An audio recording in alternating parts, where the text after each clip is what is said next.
S, ರಾಜ್ಯ ಕಾಂಗ್ರೆಸ್ನಲ್ಲಿ power sharing ಒಂದು ಕಡೆ ಆದರೆ ಇನ್ನೊಂದು ಕಡೆ ಪವರ್ ಪಾಲಿಟಿಕ್ಸ್ ಇನ್ನೊಂದು ಕಡೆ ಚರ್ಚೆ ಆಗ್ತಾ ಇದೆ.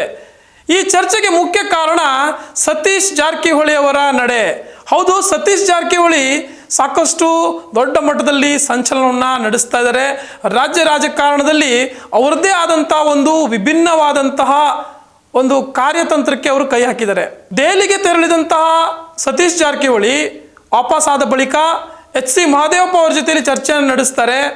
ಸೊ ಆ ಚರ್ಚೆಯಲ್ಲಿ ಒಂದಷ್ಟು ಅವರದೇ ಆದಂಥ ಒಂದಷ್ಟು ರಣತಂತ್ರವನ್ನು ಹೇಳಿದ್ದಾರೆ. ಅದರ ಬಳಿಕ ಇದೀಗ ಜಮೀರ್ ಅಹ್ಮದ್ ಅವರನ್ನು ಕೂಡ ಭೇಟಿಯಾಗಿ ಚರ್ಚೆಯನ್ನು ನಡೆಸಿದ್ದಾರೆ. ಒಂದು ಕಡೆ CM DCM ಇಬ್ಬರು ಕೂಡ CM ಕುರ್ಚಿಗಾಗಿ ಫೈಟ್ ನಡೆಸ್ತಾ ಇದ್ದಾರೆ. ಇದು ಬಹಳಷ್ಟು ದಿನಗಳಿಂದ ನಡೀತಾ ಇರುವಂಥ ಬೆಳವಣಿಗೆ. ಈ ಬೆಳವಣಿಗೆಗೆ ನಿನ್ನೆ ದೆಹಲಿಯಲ್ಲಿ ದೊಡ್ಡ ಮಟ್ಟದ ಒಂದು ಸಂಚಲನಕಾರಿಯಾದಂತಹ ಒಂದು ಬೆಳವಣಿಗೆ ನಡೆದಿರುವಂಥದ್ದು. CM ಸಿದ್ದರಾಮಯ್ಯನವರಿಗೆ CM ಸ್ಥಾನವನ್ನು ಬಿಟ್ಟು ಕೊಡುವಂತೆ ಈಗಾಗಲೇ ಕಾಂಗ್ರೆಸ್ನ ಹೈಕಮಾಂಡ್ ತಾಕೀತು ಮಾಡಿರುವಂಥದ್ದು. ಇದಕ್ಕೆ ಸಿದ್ದರಾಮಯ್ಯನವರು ಕೂಡ ಒಪ್ಕೊಂಡು ಬಂದಿದ್ದಾರೆ.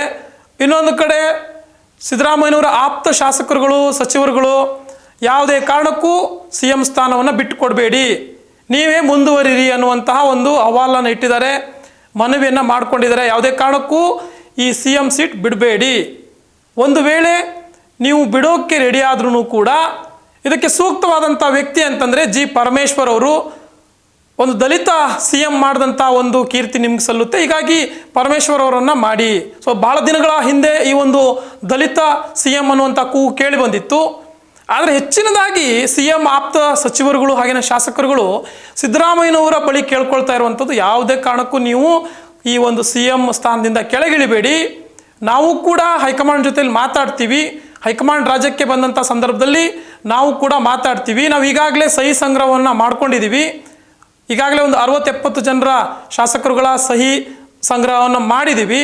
ಸೊ ಹೀಗಾಗಿ ಶಾಸಕಾಂಗ ಸಭೆಯಲ್ಲಿ ನಿಮಗೆ ಬಹುಮತ ಇರೋ ಕಾರಣಕ್ಕೆ ಸ್ಪಷ್ಟವಾಗಿ ನೀವೇ ಮುಖ್ಯಮಂತ್ರಿಯಾಗಿ ಮುಂದುವರಿಬೇಕು, ರಾಜೀನಾಮೆ ಮಾತ್ರ ಕೊಡಬೇಡಿ ಅಂತ ಒಂದು ಕಡೆ ಈ ರೀತಿಯಾದಂಥ ಬೆಳವಣಿಗೆ ನಡೀತಾ ಇದ್ದಾರೆ. ಇವತ್ತು ಕೂಡ CM ನಿವಾಸ ಕಾವೇರಿಯಲ್ಲಿ ಸಾಕಷ್ಟು ಬೆಳವಣಿಗೆಗಳು ನಡೆದು 30ರಿಂದ 40 ಶಾಸಕರು ಹಾಗೆಯೇ ಸಚಿವರುಗಳು ಒಟ್ಟಾರೆಯಾಗಿ ಬಂದು, ಅಂದರೆ 1 by 1 ಒಬ್ಬರಾದ್ಮೇಲೆ ಒಬ್ಬರು CM ಮನೆಗೆ ಪ್ರವೇಶವನ್ನು ಪಡ್ಕೊಂಡು ಅಲ್ಲಿ CM ಜೊತೆಯಲ್ಲಿ ಸಿದ್ದರಾಮಯ್ಯನವ್ರ ಜೊತೆಯಲ್ಲಿ ಚರ್ಚೆಯನ್ನು ಮಾಡ್ತಾರೆ. ಚರ್ಚೆಯಲ್ಲಿ ಸಿದ್ದರಾಮಯ್ಯನವರು ಸಾಕಷ್ಟು ಮೌನವಾಗಿರ್ತಾರೆ, ಯಾವುದಕ್ಕೂ ಕೂಡ ಏನು ಹೇಳಲ್ಲ. ಆದರೆ ಸಿದ್ದರಾಮಯ್ಯನವರು ಒಂದಂತೂ ಸ್ಪಷ್ಟನೆಯನ್ನು ನೀಡ್ತಾರೆ, ನಾನು ಹೈಕಮಾಂಡ್ಗೆ ಮಾತನ್ನು ಕೊಟ್ಟು ಬಂದಿದ್ದೀನಿ, ಸೊ ನಾನು ನಾಳೆ ರಾಜೀನಾಮೆ ಕೊಡ್ತಾ ಇದ್ದೀನಿ. ಈಗ ನಾನು ಹೈಕಮಾಂಡ್ ಬಳಿ ಕೇಳ್ಕೊಂಡು ಬಂದಿರುವಂಥದ್ದು, ನನ್ನ ಆಪ್ತರ ಮಾತನ್ನು ಒಮ್ಮೆ ಕೇಳ್ತೀನಿ, ಏನು ಹೇಳ್ತಾರೆ, ಆಪ್ತರ ಅಭಿಪ್ರಾಯ ಏನಿದೆ ಅನ್ನೋದನ್ನು ಸಂಗ್ರಹ ಮಾಡ್ತೀನಿ ಅಂತೇಳಿ ಬಂದಿದ್ದೀನಿ, ಬಟ್ ನಾನು ನಾಳೆ ರಾಜೀನಾಮೆ ಕೊಡೋದು ಫಿಕ್ಸ್ ಅಂತೇಳಿ ಸಿದ್ದರಾಮಯ್ಯನವರಿದ್ದಾರೆ. ಆದರೆ ಇದರ ನಡುವೆ ಸತೀಶ್ ಜಾರಕಿಹೊಳಿ ಅವರು ಏನು ಮಾಡ್ತಾ ಇದ್ದಾರೆ? ಸತೀಶ್ ಜಾರಕಿಹೊಳಿ ಅವರು ಒಂದು ಕಡೆ ಮಹದೇವಪ್ಪ ಜೊತೆಯಲ್ಲಿ ಚರ್ಚೆಯನ್ನು ಮಾಡಿದ್ರು, ಇನ್ನೊಂದು ಕಡೆ ಜಮೀರ್ ಅಹ್ಮದ್ ಅವರ ಜೊತೆಯಲ್ಲಿ ಚರ್ಚೆಯನ್ನು ಮಾಡಿದರು, MB ಪಾಟೀಲ್ ಅವರ ಜೊತೆಯಲ್ಲೂ ಕೂಡ ಚರ್ಚೆಯನ್ನು ಮಾಡಿದ್ದಾರೆ. ಹೀಗಾಗಿ ಸತೀಶ್ ಜಾರಕಿಹೊಳಿ ಈ ಬಾರಿ ನಾನು CM ಸ್ಥಾನಕ್ಕೆ ಕ್ಲೇಮ್ ಮಾಡಲ್ಲ, 2028ಕ್ಕೆ ಕ್ಲೇಮ್ ಮಾಡ್ತೀನಿ ಅಂತ ಹೇಳಿ ಕೂತಿದ್ರು. ಆದರೆ ಯಾಕೋ ಸಾಹುಕಾರ್ ಇದೀಗ CM ಕುರ್ಚಿಯ ಮೇಲೆ ಕಣ್ಣಿಟ್ಟಂತೆ ಕಾಣಿಸ್ತಾ ಇದೆ. ಸಾಹುಕಾರ್ ಸತೀಶ್ ಜಾರಕಿಹೊಳಿ ಅವರು ಸಿಕ್ಕಿದ್ದೇ ಚಾನ್ಸು. ಯಾಕೆ ಅಂತಂದರೆ DK ಶಿವಕುಮಾರ್ ಅವರು ಕೂಡ ಇನ್ನೂ ಕೂಡ ಹೈಕಮಾಂಡ್ 100% DKನೇ ಮುಖ್ಯಮಂತ್ರಿ ಅಂತೇನು ಎಲ್ಲೂ ಘೋಷಣೆ ಮಾಡಿಲ್ಲ. ಹೀಗಾಗಿ ಸಿದ್ದರಾಮಯ್ಯ ಇಳಿದ ಬಳಿಕ ಅವರ ಉತ್ತರಾಧಿಕಾರಿಯಾಗಿ ನಾನು ಆ ಸ್ಥಾನದಲ್ಲಿ ಕೂರ್ಬೋದು ಅನ್ನುವಂಥ ವಿಚಾರಕ್ಕೆ ಒಂದಷ್ಟು ಶಾಸಕರುಗಳ ಸಚಿವರುಗಳ ಮನವೊಲಿಸ್ತಾ ಇದ್ದಾರೆ, ಅಥವಾ ಅವ್ರ ಜೊತೆಯಲ್ಲಿ ಒಂದೊಳ್ಳೆ ಒಡನಾಟವನ್ನು ಬಿಲ್ಡ್ ಮಾಡ್ತಾ ಇದ್ದಾರೆ. ಒಟ್ಟಾರೆಯಾಗಿ ಅವರ ಒಂದು ವಿಶ್ವಾಸವನ್ನು ಗಳಿಸೋಕ್ಕೆ ಪ್ರಯತ್ನವನ್ನು ಪಡ್ತಾ ಇದ್ದಾರೆ ಸತೀಶ್ ಜಾರಕಿಹೊಳಿ.